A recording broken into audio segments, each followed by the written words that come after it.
আসসালামু আলাইকুম, আমি আবু সাইদ তৌকির আছি আপনাদের সাথে। আজকের এই ভিডিওতে আমরা আলোচনা করব যে কিভাবে আমরা একাধিক ল্যাঙ্গুয়েজ নিয়ে এমএস ওয়ার্ডে একই সাথে কাজ করতে পারি। অর্থাৎ এমএস ওয়ার্ডের যেই পেজটা দেখতে পাচ্ছেন, এই একই পেজে একই সাথে একাধিক ল্যাঙ্গুয়েজ নিয়ে কাজ করতে পারি। তো আজকে আমি যেটা আপনাদেরকে দেখাবো সেটা হচ্ছে যে বাংলা এবং ইংলিশ দুইটা ল্যাঙ্গুয়েজ নিয়ে একই সাথে আমরা কিভাবে লিখতে পারি। হ্যাঁ, তো আমি এমএস ওয়ার্ড 2013 এই ভার্সনটা ইউজ করছি, আপনি অন্যান্য ভার্সন ইউজ করে থাকতে পারেন।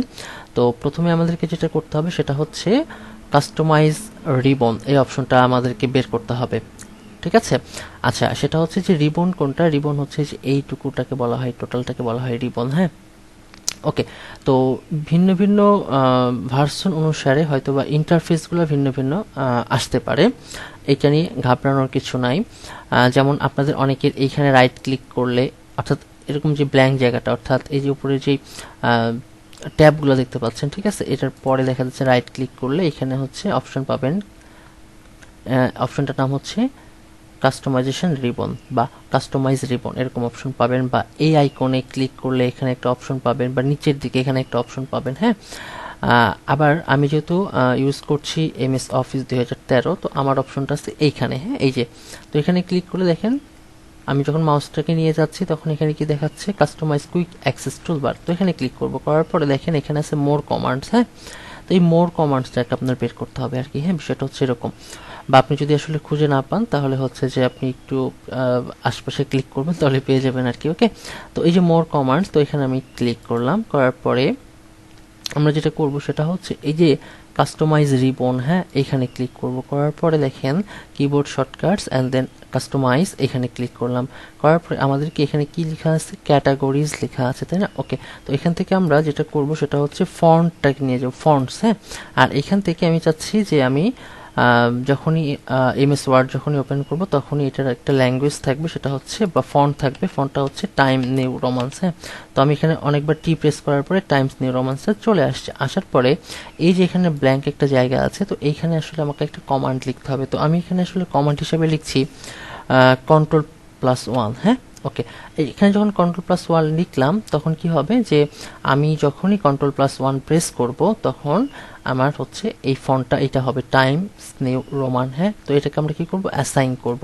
অ্যাসাইন যখন হয়ে গেল, অ্যাসাইন হয়ে যাওয়ার পরে আমরা কি করব? এখানে ক্লোজ করব। হ্যাঁ, ক্লোজ করার পরে আমরা এখানে ওকে করে দিলাম। ওকে, তো এখন যদি আমরা কিবোর্ড থেকে Ctrl+1 প্রেস করি, দেখেন এখানে টাইমস নিউ রোমান্সটা কিন্তু চলে আসছে, তাই না? খুবই সুন্দর।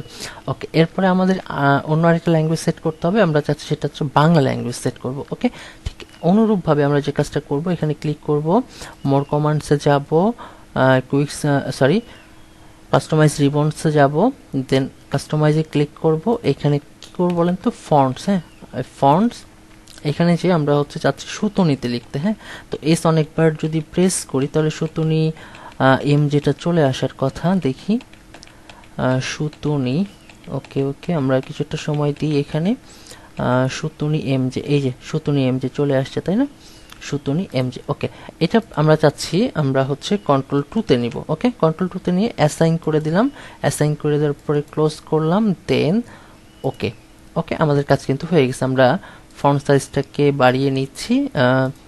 ওকে, তো এখন আমরা আছি হচ্ছে টাইমস নিউ রোমান্সে। ওকে, এখন যদি আমি Ctrl+2 প্রেস করি তাহলে এখানে কি হয়ে যাবে?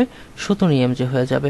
অ্যান্ড দেন আমি যদি এখানে একটা কিছু লিখি, লাইক দ্যাট, আমি যদি লিখি, আচ্ছা, এখানে হচ্ছে একটা জিনিস, সেটা হলো আমি যখন এখানে চেঞ্জ করলাম তখন এটা বাংলাতে চলে আসছে, বাট আমাদের বাংলাটা কিন্তু চেঞ্জ হয় না। হ্যাঁ, আমরা কন্ট্রোলটা বি করলে এখানে বেসিক বিজয় ক্লাসিক চলে আসছে। ওকে, আমরা যদি এখানে লিখি সাপোজ যে কাকা লিখলাম, বিষয়টা হচ্ছে এরকম। হ্যাঁ, ওকে, আমরা চাইলে হচ্ছে এখানে মামা লিখলাম, বিষয়টা হচ্ছে এরকম। হ্যাঁ, ওকে, তো আমি যদি আরেকবার দেখাই, আমরা যদি এখন আছি টাইমস নিউ রোমান্সে, আমি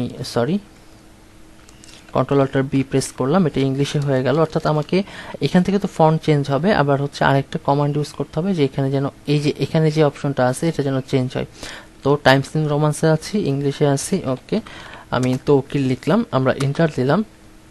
দেওয়ার পরে আমরা কি করব? Ctrl+2, তাহলে সুতো নিয়ম যে চলে আসলে। এবার এখানে কি আছে? ইংলিশ। Ctrl+B প্রেস করলাম। ওকে, এখন যদি আমি এখানে লিখি সেটা হচ্ছে যে যদি আমি আসলে বাংলাতে এমন একটা লিখি না। হ্যাঁ, কারণ আমি বাংলা হচ্ছে অভ্র দিয়ে লিখি, জাস্ট এটাতে শুধুমাত্র আপনাদেরকে দেখাচ্ছে যে আমরা একসাথে কিভাবে কাজ করতে পারি, এই আর কি। হ্যাঁ, তো আমি জাস্ট হচ্ছে শর্টকাটে কিছু লিখলাম। হ্যাঁ, ওকে, বা হচ্ছে আমরা লিখলাম দাদা, বিষয়টা হচ্ছে এরকম। হ্যাঁ, এভাবে করে মূলত আসলে আপনি আপনার কাজটা করতে পারবেন। তো এই ছিল মূলত আসলে আজকের ভিডিও। নেক্সট ভিডিওতে আমরা অন্য কোনো টপিক নিয়ে আলোচনা করব। সেই পর্যন্ত সবাই ভালো থাকবেন। আল্লাহ হাফেজ।